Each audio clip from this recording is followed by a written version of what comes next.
invitarles a abrir sus Biblias en el libro de Ezequiel, el profeta Ezequiel, capítulo 37. Ezequiel 37, vamos a leer los primeros 14 versículos de este capítulo. Ezequiel 37.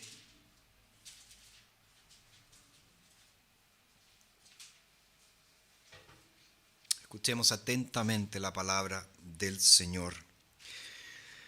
La mano del Señor vino sobre mí, me llevó fuera por el Espíritu del Señor y me puso en medio de un valle que estaba lleno de huesos. Me hizo pasar junto y alrededor de ellos, y he aquí que eran muchísimos sobre la superficie del valle, y he aquí que estaban muy secos. Entonces me preguntó: oh hijo de hombre, ¿vivirán estos huesos? Y respondí: oh Señor Dios, tú lo sabes. Entonces me dijo: profetiza a estos huesos y diles: huesos secos, oigan la palabra del Señor. Así ha dicho el Señor Dios a estos huesos: he aquí, yo hago entrar espíritu en ustedes y vivirán. Pondré tendones sobre ustedes, haré subir carne sobre ustedes, los cubriré de piel y pondré espíritu en ustedes y vivirán. Y sabrán que yo soy el Señor.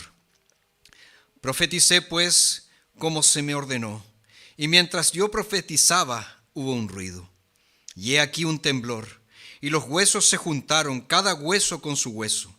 Miré, y he aquí que subían sobre ellos tendones y carne, y la piel se extendió encima de ellos, pero no había espíritu en ellos. Entonces me dijo: profetiza al espíritu, profetiza, oh hijo de hombre, y di al espíritu que así ha dicho el Señor Dios: oh espíritu, ven desde los cuatro vientos y sopla sobre estos muertos para que vivan. Profeticé como me había mandado, y el espíritu entró en ellos y cobraron vida, y se pusieron de pie, un ejército grande en extremo. Luego me dijo: hijo de hombre, estos huesos son la casa de Israel. Y aquí que ellos dicen: nuestros huesos se han secado, se ha perdido nuestra esperanza, somos del todo destruidos.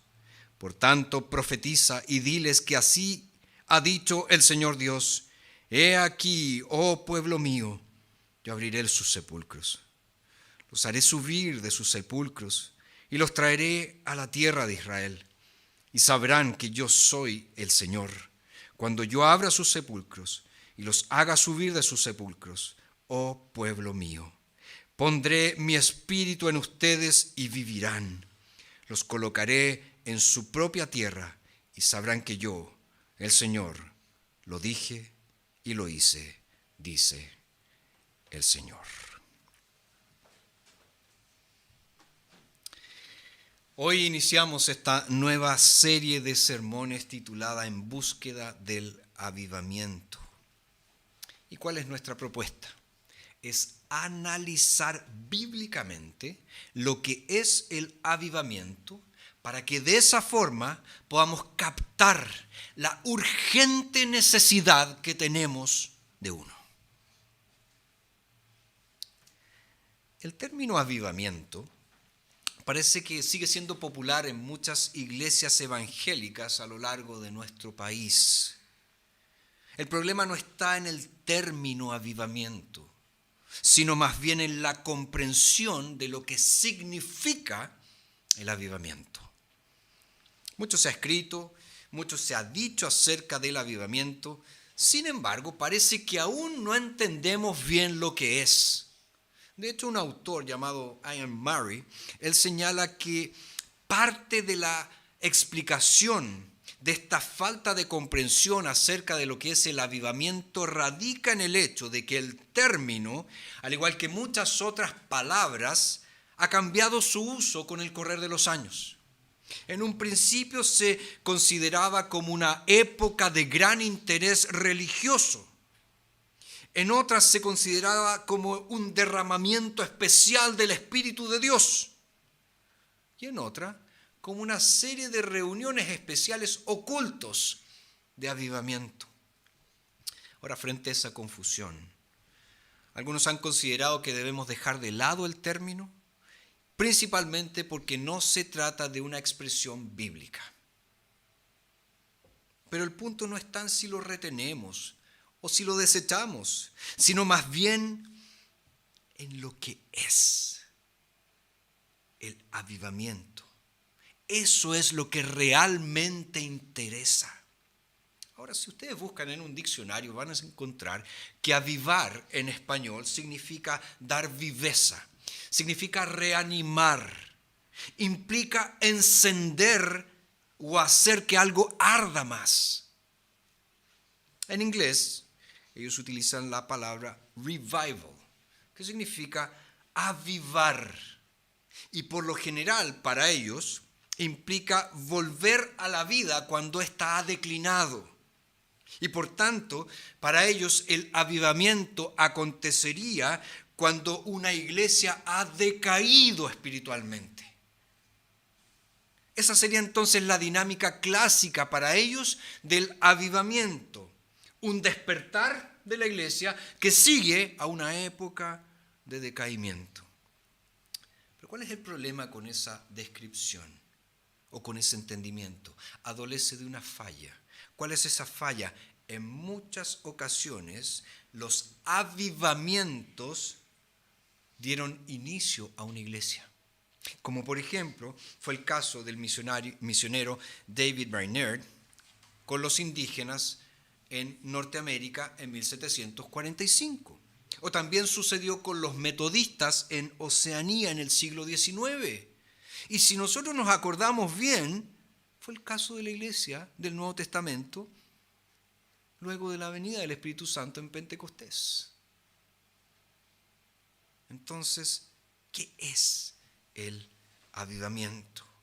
Nosotros comenzamos hoy a abordar este tema a la luz del capítulo 37 de Ezequiel. Y tengo la seguridad de que la mayoría de ustedes, si algo saben acerca del libro de Ezequiel, es que había una visión de un valle de huesos secos. Pero nada más que eso. Bueno, la verdad es que en general los cristianos poco conocen acerca de este libro y las razones saltan a la vista. Es un libro complejo, es un libro que requiere un poquito más de esfuerzo para interpretar. Está lleno de imágenes cuyo significado no resulta fácil captar inmediatamente. Ahora lo importante es que entendamos que Ezequiel, él profetizó durante el exilio. El pueblo había sido desterrado de su tierra, había sido llevado a Babilonia y allí se encontraba. Era una época de gran desesperación para el pueblo de Dios. Se sentían abandonados por Dios y no sabían si su situación iba a mejorar. ¿Y no es esa una clara descripción de la iglesia de nuestros días? ¿No nos sentimos muchas veces como cristianos decaídos? ¿No sentimos que nuestra iglesia no produce ningún impacto afuera? Y contemplamos con profunda tristeza que muchas veces nuestra vida espiritual es completa y absolutamente superficial. Bueno, Ezequiel 37 nos trae orientación en medio de la desolación. Y este capítulo nos va a ayudar a responder a la siguiente pregunta: ¿qué es el avivamiento? Y a otra que está estrechamente relacionada con esta: ¿qué nos motivaría a buscar un avivamiento? ¿Cuál sería la motivación para buscar un avivamiento? Entonces, con esto presente, nuestro tema para hoy es: ¿qué es el avivamiento? ¿Qué es el avivamiento? Y lo primero que vemos aquí en el texto, es el problema. El problema. Fíjense que este capítulo inicia con la siguiente frase: la mano del Señor vino sobre mí. Esta es una expresión que antes en este libro se ha usado. ¿Para qué? Para introducir una visión. Aparece en el capítulo 1, verso 3, en el capítulo 3, verso 14 y en el capítulo 8, verso 1. Por lo tanto, Ya esta frase inicial nos permite concluir de que Ezequiel recibe aquí una visión, es decir, una revelación dramatizada. Él se le muestra una imagen que viene con un mensaje de parte del Señor. Dios le está dando un mensaje que viene con una imagen visual. Y la imagen que ve Ezequiel es de total, de absoluta desolación. Me llevó fuera, dice, por el Espíritu del Señor y me puso en medio de un valle que estaba lleno de huesos. Y Ezequiel dice además que Dios lo hizo pasar junto y alrededor de ellos, y he aquí eran muchísimos sobre la superficie del valle. Ezequiel era un sacerdote. Y como sacerdote él no podía tocar en personas o cosas muertas. Estaba extremadamente prohibido para un sacerdote acercarse a un muerto. ¿Por qué? Porque si lo tocaba quedaba inmediatamente impuro y no podía cumplir su oficio. Sin embargo, a pesar de ser un sacerdote, Dios lo lleva en esta visión a hacer un recorrido por todo el valle, y lo que ve con toda seguridad lo dejó horrorizado. Dice, había muchísimos huesos y estaban muy secos.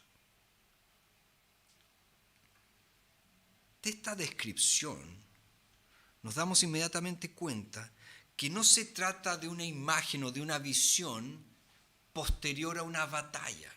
Tenemos esa idea de las batallas antiguas donde los campos quedaban llenos de cuerpos muertos después de una batalla. No es esa visión. Aquí vemos una visión de un cementerio. Los huesos estaban secos en gran manera. Había pasado el tiempo y el valle revelaba ahora el estado de muerte, el estado de desolación. Es una imagen terrible. Pero notemos también que Ezequiel ni siquiera pregunta, ¿quiénes son? ¿Quiénes son estos huesos? Sin embargo, Dios le dice en el verso 11, oh hijo de hombre, estos huesos son toda la casa de Israel. Entonces fíjense, es una imagen del pueblo de Dios. Pueblo que ha sido llevado al cautiverio y que lleva años en el cautiverio. Y estando en el cautiverio, el pueblo de Dios ha perdido toda vitalidad espiritual, ha perdido toda esperanza. Es más, ellos se decían en el verso 11, nuestros huesos se han secado, se ha perdido nuestra esperanza, somos del todo destruidos. El estado del pueblo del Señor entonces era trágico. Por causa de su desobediencia, por causa de su infidelidad al pacto, habían recibido la maldición establecida en el pacto. Y ahora estaban en tierra ajena, bajo el dominio babilónico. Habían sido despojados de su tierra, sus ciudades estaban completamente destruidas, el templo del Señor había sido quemado. Su estado de ánimo era ciertamente el peor. Y es en ese contexto donde Dios le pregunta a Ezequiel, oh hijo de hombre, ¿vivirán estos huesos? ¿Vivirán estos huesos? Y Ezequiel, viendo la desolación, dice, oh Señor Dios, tú lo sabes. Tú lo sabes. Es como si Ezequiel dijera, Señor, yo solo veo muerte y desolación. Yo veo huesos que no tienen vida, veo huesos secos. Por tanto, solo tú sabes si van a volver a vivir.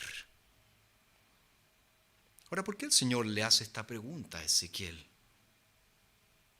Ciertamente quería que el profeta reconociese por sí mismo que el hombre dejado a sus propias fuerzas, no puede hacer absolutamente nada. La muerte espiritual es una condición de la cual ninguno de nosotros puede salir por sus propias fuerzas. Nada podemos hacer, de nada sirve que intentes ser el mejor hombre o la mejor mujer del mundo. De nada sirve que intentes ser el religioso más estricto y perfecto del mundo. Nuestra condición es desoladora. ¿Qué puede hacer un muerto? Absolutamente nada. Y el profeta no se atreve a dar una respuesta positiva. Él no tiene la osadía de decir, sí van a vivir, sí, se van a levantar. No. Él responde, oh Señor Dios, tú lo sabes, tú lo sabes. Y con esto aprendemos que es Dios quien realiza el milagro del avivamiento. Es Dios quien realiza el milagro de la restauración. Dios pregunta, ¿vivirán estos huesos? ¿Qué dice un incrédulo? Imposible, jamás, nunca. Pero Ezequiel dice, tú lo sabes, Señor. Tú lo sabes. Queridos, si Dios quiere, los muertos viven. Si Dios quiere, el leproso es sanado. Si Dios quiere, el paralítico anda. Si Dios quiere, el borracho se transforma en una persona sobria y decente. Si Dios quiere, el drogadicto deja sus vicios. Si Dios quiere, el adúltero o la adúltera vuelve a su cónyuge arrepentido. Si Dios quiere, el más terrible de los pecadores corre a los brazos de Jesús. Y Ezequiel reconoce que una restauración no es posible sin la intervención divina. Si Dios no quiere, si su voluntad no es favorable para con su pueblo, la restauración, el avivamiento nunca será posible.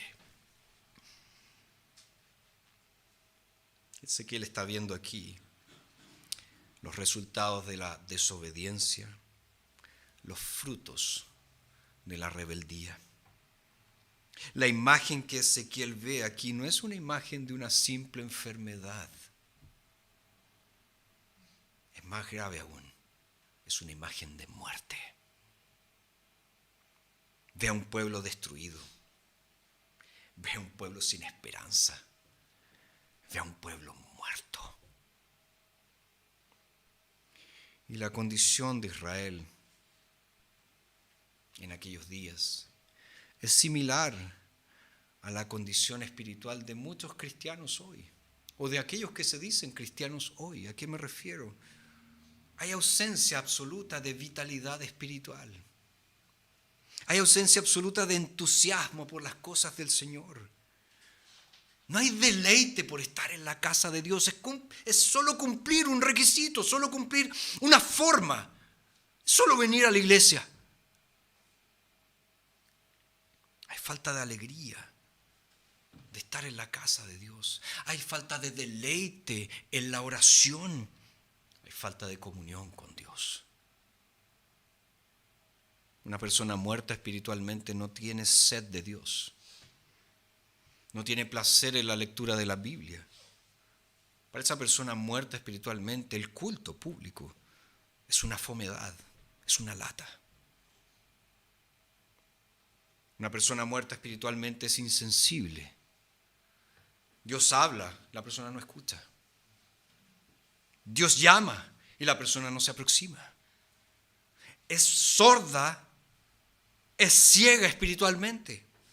Una persona muerta espiritualmente no actúa, no sirve a Dios, no tiene tiempo para el Señor.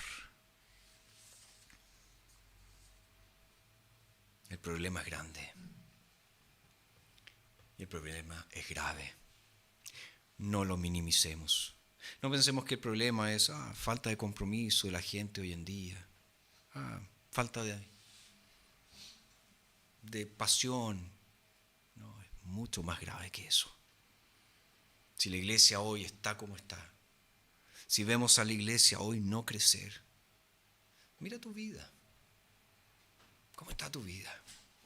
¿Tienes pasión por las cosas del Señor? ¿Tienes realmente pasión por la gloria de Dios y por ver a todas las personas caer de rodillas ante el Señor Jesucristo? Vamos entonces, en primer lugar, el problema. En segundo lugar, Ezequiel nos muestra aquí la promesa. La promesa. Dios le dice en el verso 4 que profetice, es decir, que proclame, que predique. ¿Y que debe predicar Ezequiel? Verso 4, huesos secos, oigan la palabra del Señor. Huesos secos, oigan la palabra del Señor. Dios entonces le da a Ezequiel un mensaje para estos huesos secos. Y ese mensaje es una promesa de vida. Verso 5. Así ha dicho el Señor Dios a estos huesos. He aquí, yo hago entrar espíritu en ustedes y vivirán. Pondré tendones sobre ustedes, haré subir carne sobre ustedes, los cubriré de piel y pondré espíritu en ustedes y vivirán y sabrán que yo soy el Señor. Dios entonces, por medio de su palabra, les dice a estos huesos secos, yo les daré vida y se las daré para que sepan que soy el Señor. Y esto queda más claro en el verso 12 cuando dice, por tanto profetiza y diles que así ha dicho el Señor Dios. He aquí, oh pueblo mío, yo abriré sus sepulcros. Los haré subir de sus sepulcros y los traeré a la tierra de Israel y sabrán que soy el Señor. Cuando yo abra sus sepulcros y los haga subir de sus sepulcros, oh pueblo mío, pondré mi espíritu en ustedes y vivirán. Los colocaré en su propia tierra y sabrán que yo, el Señor, lo dije y lo hice, dice el Señor. ¿Qué tipo de promesa es esta? Claramente es una promesa de vida, pero además es una promesa de restauración. Dios les está diciendo, yo tengo el poder para darles vida, para restaurarles, y lo haré para que sepan que soy el Señor. Y fíjense que la promesa consta de 3 partes, no es difícil captarla, ¿verdad? Dios los llevará de vuelta a su tierra, están en el exilio, los traerá de vuelta. Dios va a revertir su estado de muerte espiritual con vida de resurrección, los va a levantar y Dios pondrá el Espíritu Santo dentro de ellos. Fíjense, es una inversión completa, absoluta, integral de sus circunstancias. Dios es capaz de hacer que toda desolación, que toda muerte desaparezca. Y en el corazón de todo esto, de todo este obrar divino, está la profunda y tremenda verdad de las Escrituras de que la salvación le pertenece al Señor. Es de Él. Y Él la concede a quien Él quiere. Él hará la obra milagrosa y hará que los muertos vivan. Todo viene de Dios. Él escogió a su pueblo, Él los llama a la vida, Él los salva, Él los transforma. Es Él quien levanta de la muerte. La iniciativa de la restauración, la iniciativa del avivamiento viene del Señor. Porque, ya lo dijimos, los huesos no pueden hacer nada. Y esto lo vemos claramente en el texto. ¿Quién le da la visión a Ezequiel? Dios. ¿Quién le hace la pregunta a Ezequiel? ¿Vivirán estos huesos? Dios. ¿Quién es el que manda al profeta a profetizar? Dios. ¿Quién restaura y levanta a los muertos? Dios. Por lo tanto, es aquí donde tiene que radicar nuestra confianza. Es aquí donde está nuestra esperanza, cuando miramos a nuestro alrededor y todo lo que vemos son huesos secos.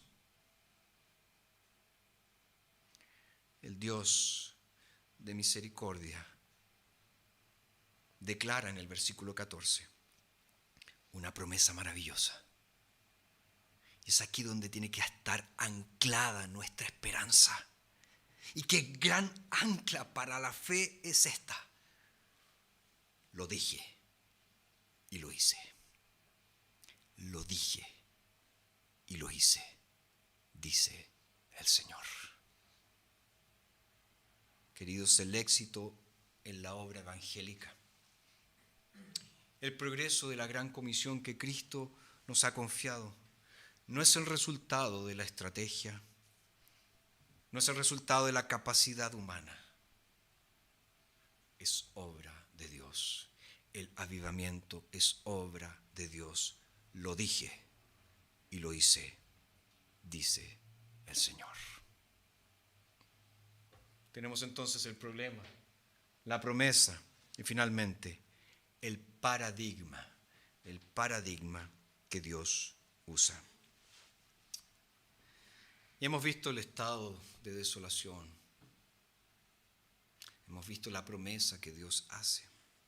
Y si Dios viniera en poder de restauración y avivamiento y derramara su espíritu sobre la iglesia, ¿cómo vendría?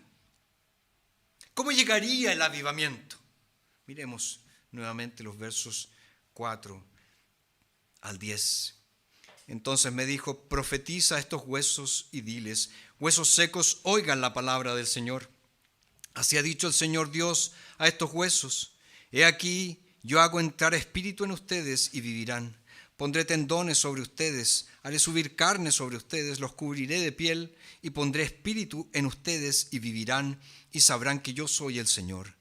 Profeticé pues como se me ordenó, y mientras yo profetizaba hubo un ruido, y aquí un temblor, y los huesos se juntaron, cada hueso con su hueso. Miré y aquí que subían sobre ellos tendones y carne, y la piel se extendió encima de ellos, pero no había espíritu en ellos.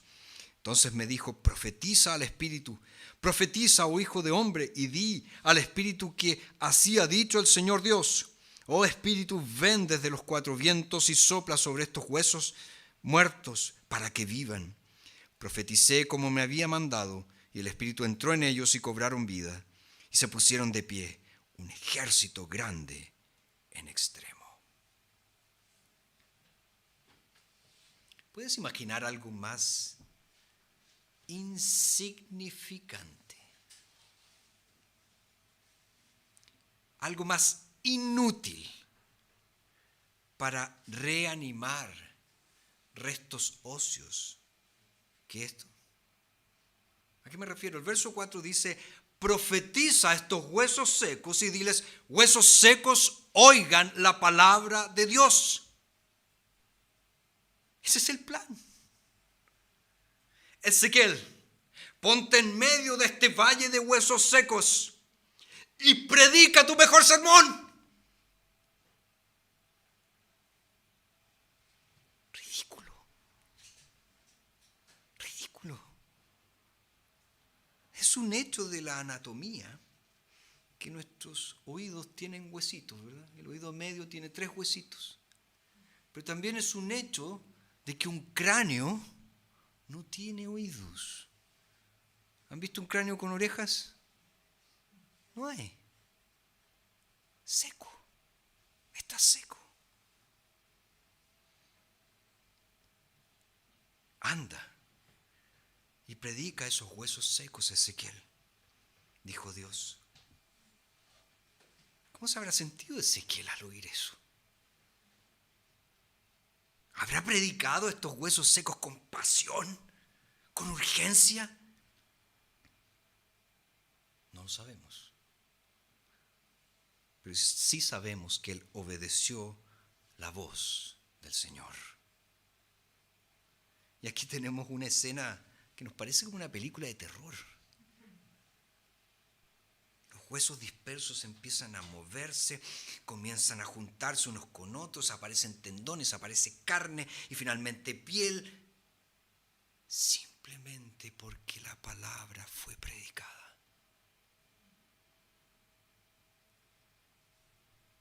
Ezequiel predica y eso es lo que sucede. Él solo predica. Y eso es lo que sucede. Pero observemos una vez más el verso 8, en la parte final, que dice, pero no había espíritu en ellos. Todavía no estaban vivos. Fíjense, habían sido reunidos, pero no habían sido revividos. Y vale la pena reflexionar en esa imagen, especialmente entre nosotros, en el círculo de los reformados. ¿Qué quiero decir? Puedes haber sido reformado. Puedes creer las doctrinas de la iglesia reformada, pero aún no hay vida en ti. Puedes haber aceptado la fe reformada solo intelectualmente, porque te parece coherente, te parece seria, te parece lógica, pero no hay vida espiritual en ti. Así que el Señor le dice a Ezequiel que profetice de nuevo. Pero esta vez debe profetizar al Espíritu. Di al Espíritu, ven desde los 4 vientos y sopla sobre estos muertos para que vivan. No sé si todos ustedes saben, pero la palabra espíritu que aparece aquí, profetiza al Espíritu, es la misma palabrita que en el verso 1 aparece con mayúscula. Espíritu del Señor. Por lo tanto, aquí tenemos una referencia a ¿quién? Al Espíritu de Dios, al Espíritu Santo de Dios. Y tenemos un eco de Génesis capítulo 2, cuando Dios forma al hombre del polvo de la tierra y sopla en él aliento de vida. Y el hombre fue, ¿qué cosa? Un ser viviente. Ezequiel profetiza estos huesos secos y luego llama al Espíritu Santo de Dios para que obre poderosamente y de vida mientras él predica. Por lo tanto, ¿cuál es el paradigma según el cual Dios actúa para realizar este poderoso milagro del avivamiento, este poderoso milagro del despertar, de la renovación? ¿Cómo Dios va a restaurar un cristianismo moribundo? No es mediante una nueva estrategia de marketing eclesiástico. No es mediante una mejor campaña publicitaria. No es teniendo un canal de televisión evangélico. Y menos teniendo un presidente cristiano. No es mediante un nuevo estilo musical. O mediante grandes redes de iglesias. Tampoco es mediante un super predicador. No es en esas cosas donde debemos buscar el avivamiento. ¿Dónde entonces tenemos que buscarlo? Debemos buscarlo en la predicación de la palabra de Dios y en las oraciones de los santos que claman para que Dios obre mientras esa palabra está siendo predicada. Debemos hacer exactamente lo que Dios le ordena aquí a Ezequiel. Y una vez que el Espíritu de Dios les da vida, fíjense en el verso 10, y cobraron vida, se pusieron de pie, un ejército grande en extremo, es decir, estaban listos para la acción, listos para ser desplegados en el servicio del Señor.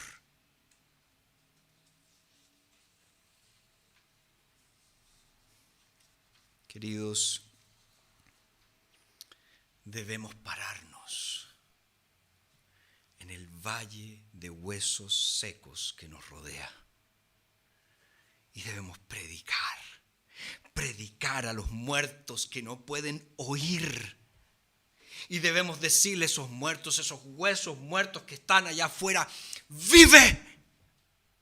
¡Vive! Y nuestra única esperanza Nuestra única esperanza de éxito mientras predicamos, mientras les decimos vive, es que Dios rasgue los cielos y Él descienda poderosamente con su espíritu y use nuestras insignificantes bocas cuando les hablamos a nuestros vecinos, a nuestros amigos, a nuestros colegas de trabajo, a los miembros de nuestra familia que no conocen a Jesús, y Él obre y traiga vida. Y en la medida que proclamamos el Evangelio de esta manera, debemos sin cesar orar para que Dios venga, para que Dios descienda, para que Dios restaure, para que Dios transforme y lleve a todos a los pies de Jesús. Cuando el Espíritu del Señor obra, los huesos secos cobran vida. Queridos, Cristo murió y fue al lugar de los muertos. Sin embargo, Él resucitó y Él reina y Él nos da su Espíritu. El Padre y el Hijo nos envían al Consolador, al Espíritu Santo. Todo lo que tenemos que hacer nosotros es pedirle al Padre y al Hijo que envíen su Espíritu. Y con esa confianza nosotros debemos ir y pararnos en el cementerio de este mundo y predicar a Cristo a los huesos secos, orando por el Espíritu de vida y rogando por el derramamiento de ese Espíritu. Ese es el paradigma de Dios. Ese es el modelo que Dios usa. Esa es su estrategia para el avivamiento. Sin lujos, sin trucos, sin parafernalia, sin ningún tipo de rodeo. Entonces ve por todo el mundo. Predica a Cristo, predica las buenas nuevas de salvación en Él. Invita a los pecadores a venir a Cristo y depende en todo momento del Espíritu Santo para que Él haga la obra y traiga vida. Entonces, en la medida que prediques y empieces a escuchar el ruido de los huesos moviéndose, recuerda las palabras del Señor. Lo dije y lo hice. Lo dije y lo hice. Padre, gracias te damos